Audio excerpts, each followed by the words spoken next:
Oke teman-teman, bagi teman-teman yang berminat untuk mendaftar di CPNS di BPK RI, simak video ini ya teman-teman ya. Kita bahas tuntas semua detail tentang BPK RI. Baik, assalamualaikum warahmatullahi wabarakatuh teman-teman. Bagaimana kabarnya? Ketemu lagi dengan saya Andika di channel Al-Mahya. Oke teman-teman, pada kali ini saya akan membahas video tentang CPNS BPK atau Badan Pemeriksa Keuangan. Oke teman-teman, beberapa hari yang lalu saya sempat membuat video 10 instansi yang sepi peminat. Salah satunya adalah Badan Pemeriksa Keuangan, yaitu baru sampai pada tanggal 10 Juli, dia itu pendaftarnya masih 0 pelamar ya. Nah ini saya dapat informasinya dari berita CNBC Indonesia. Badan Pemeriksa Keuangan pada sampai tanggal 10 Juli itu masih 0 pelamar ya teman-teman. Padahal menurut saya BPK RI ini dari segi website dan info dan kontak itu semuanya sangat lengkap ya, memberikan informasi-informasi sangat detail. Salah satu website yang menurut saya dan pengumuman yang menurut saya setelah saya cek itu semuanya sangat lengkap ya, baik dari surat, dari jumlah formasi, forum surat pernyataan, forum surat lamaran, forum surat pernyataan disabilitas, forum surat keterangan putra-putri Papua, itu sudah disediakan dengan sangat lengkap. Oke teman-teman, bagi teman-teman yang berminat untuk mendaftar di CPNS di BPK RI, simak video ini ya teman-teman ya. Kita bahas tuntas semua detail tentang BPK RI. Oke, sebelum lanjut teman-teman bantu subscribe dulu, karena channel ini akan memberikan setiap hari informasi-informasi terupdate, menarik terkait dengan CPNS, dan juga kami usahakan setiap hari akan membagikan paling tidak satu soal-soal baik itu TBK, TKP maupun TIU. Setiap hari akan kami usahakan update soal yang kami dapatkan dari modul, dari FR maupun dari pengalaman-pengalaman tes teman-teman yang sudah lulus. Jadi tidak ada salahnya, tidak ada ruginya teman-teman subscribe sekarang juga. Oke teman-teman, baik, kita bahas tentang BPK RI. Kita bahas satu persatu ya teman-teman. Kita bahas mulai dari pengumuman pendaftarannya ya teman-teman. Di sini kalau teman-teman download dan baca, ini menurut saya sangat-sangat informatif dari Badan Pemeriksa Keuangan mengenai proses pendaftarannya. Oke teman-teman, nanti teman-teman sebelum kita bahas berapa jumlah yang diterima dan formasi apa saja, kita bahas satu persatu detail hal-hal yang menarik dari pengumumannya. Di sini ada 1.320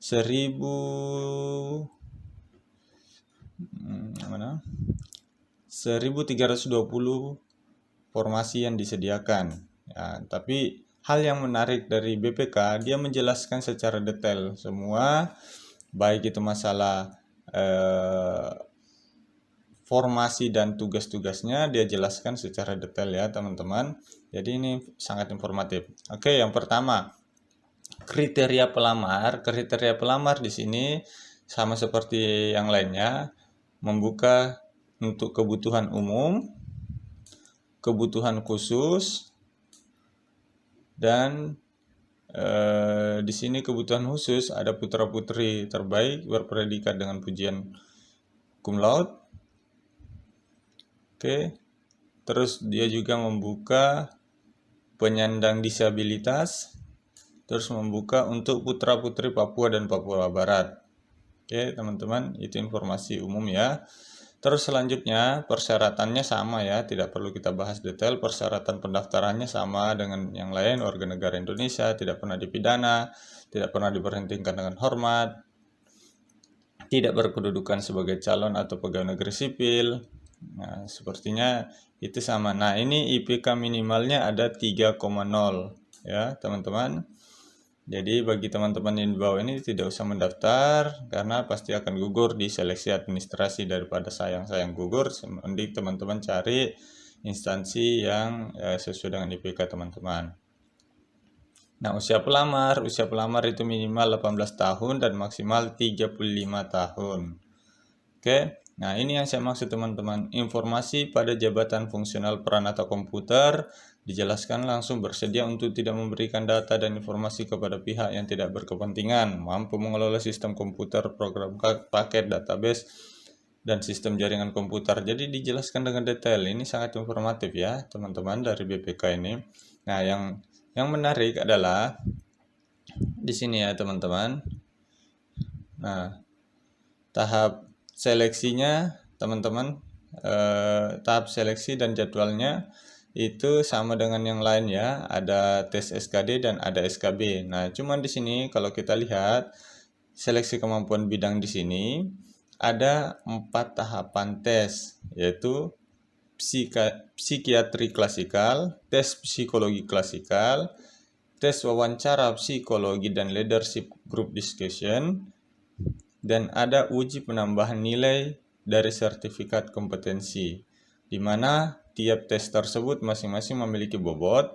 SKD sebagaimana aturan BKN resmi itu 40% dan SKB 60%. Nah, cuman di sini dibagi menjadi tes psikologi klasikalnya 40%, LGD 25%, psikiatri klasikal 30%, terus uji penambahan nilai dan sertifikat kompetensi 5% ya teman-teman. Nah, itu yang agak sedikit mungkin berbeda dengan instansi-instansi lain. Nah, yang menarik yang saya katakan teman-teman, di sini teman-teman sudah bisa memilih regional mana teman-teman mau bekerja nantinya jika lulus. Nah, di sini penempatan. Pelamar harus memilih unit kerja penempatan pada regional yang ada di lokasi pengelompokan penempatan SSCASN, yaitu regional Sumatera, ataukah Jawa, ataukah Kalimantan, ataukah Sulawesi, Maluku, Papua, Bali, dan Nusa Tenggara. Oke, teman-teman. CPNS hasil penerimaan tahun 2021 akan ditempatkan pada unit kerja regional sesuai dengan pilihan peserta. Jadi enak ya teman-teman bisa memilih pada saat pendaftaran mau memilih bekerja penempatan wilayah mana. Selain itu, teman-teman juga bisa memilih tempat tes seleksi disediakan 33 ya, ini saya terlewat tadi. Terdapat 33 lokasi ujian mulai dari Aceh, Medan, Padang, Pekanbaru, Batam, Jambi, dan sampai dengan Manokwari, Ternate, dan juga Makassar ada. Teman-teman bisa diwajibkan memilih lokasi tes pada saat pengisian formulir pendaftaran di BPK. Jadi teman-teman bisa memilih lokasi tesnya. Ini sangat memudahkan ya teman-teman. Yang kedua, teman-teman bisa memilih lokasi penempatannya jika lulus ya. Nah, ini sangat informatif dari BPK ya. Terus selanjutnya, ini ada persyaratan selanjutnya. Bagi pelamar yang dinyatakan diterima dan diangkat sebagai CPNS, yang bersangkutan tidak dapat menolak atau menunda penempatan dengan alasan apapun dan tidak diperkenankan mengajukan pemindahan tempat tugas baik di dalam maupun keluar wilayah regional selama ikatan wajib 5 tahun. Jadi teman-teman ketika terangkat dan ditempatkan pada regional teman-teman yang pilih, itu tidak boleh pindah minimal 5 tahun. Oke. Nah, setelah itu bagaimana? Teman-teman, CPNS hasil penerimaan tahun 2021 masih dimungkinkan ya untuk berpindah tempat tugas. Jadi masih memungkinkan pindah tempat tugas setelah ikatan wajib kerja 5 tahun sesuai dengan kebutuhan organisasi dengan mengacu pada poin 2. Di sini poin 2, hati-hati teman-teman. Bagi CPNS yang ditempatkan regional Kalimantan, Sulawesi, Maluku, Papua, Bali, Nusa Tenggara bersedia berkarir di regional tersebut sampai dengan jabatan administrator atau jabatan fungsional ahli madya atau selama periode 12 tahun sesuai dengan kebutuhan organisasi. Ya, jadi sampai dengan jabatan administrator atau jabatan fungsional ahli madya atau kalau tidak mencapai 2 ini minimal 12 tahun sesuai dengan kebutuhan organisasi. Ya, teman-teman. Jadi betul-betul teman-teman pada saat memilih nanti mau memilih di regional mana, karena teman-teman cukup lama akan berada di area tersebut. Oke, selanjutnya teman-teman yang akan kita bahas di sini adalah kualifikasi ya. Ini kalau ini teman-teman bisa baca sendiri, nanti silakan di-download di website BKN di BPK. Di sini teman-teman bisa melihat yang terbanyak kalau kita lihat sekilas itu ya ada Provinsi Jambi ada 39, Bengkulu ada 39. Oke. Nah, ini ada 55 NTT. Untuk wilayah Sulawesi sendiri, kalau Sulawesi Selatan 68 orang, cukup besar ya teman-teman. Papua juga 68 orang, lumayan ya. Oke teman-teman, nah sekarang kualifikasi pendidikan yang akan kita bahas teman-teman. Nah di sini ternyata tidak hanya ilmu sosial, tetapi teknik juga ada dibutuhkan di BPK. Nah ini contohnya teman-teman, S1 atau D4 akuntansi itu dibutuhkan sebanyak 380 formasi, di mana untuk cum laude 342, untuk umum 342 dan untuk cum laude 40 orang. Oke. Selanjutnya di sini S1 hukum itu dibutuhkan 178 orang. Ekonomi S1 ilmu ekonomi studi pembangunan dibutuhkan 90 orang. S1 ilmu komunikasi dibutuhkan 68 orang.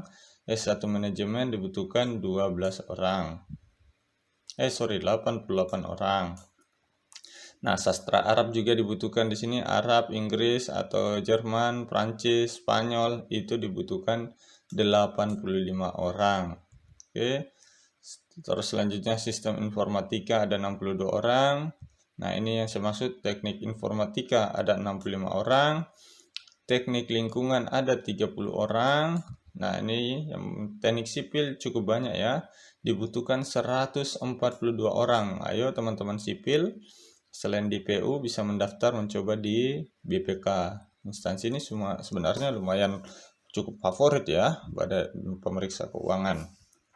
S1 statistik 1257, informatika, sistem komputer, teknik komputer itu dibutuhkan 35, dan pengelola data informasi dan hukum itu sebanyak 28 orang. Jadi totalnya 1320 orang. Selain itu teman-teman juga bisa mendaftar. Di sini kan ada peluang disabilitas, peluang cum laude. Ketika ini tidak terpenuhi, itu bisa diisi oleh formasi umum. Jadi pintar-pintar teman-teman memilih formasi ya teman-teman. Oke, saya kira itu untuk BPK.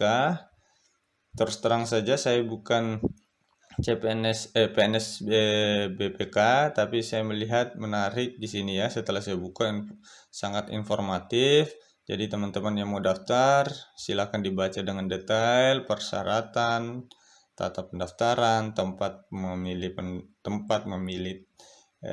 tes di mana, itu sudah detail ya. Oke, cukup sekian dulu untuk hari ini teman-teman. Nanti siang kita update soal TWK ya, tentang integritas, yaitu penalaran kasus, semuanya akan kita update untuk siang ini. Jangan lupa di subscribe, tidak ada ruginya teman-teman subscribe channel ini, karena akan setiap hari membagikan informasi tentang CPNS, dan semoga teman-teman bisa mendapatkan manfaat dari channel ini. Oke, sekian, terima kasih. Assalamualaikum warahmatullahi wabarakatuh.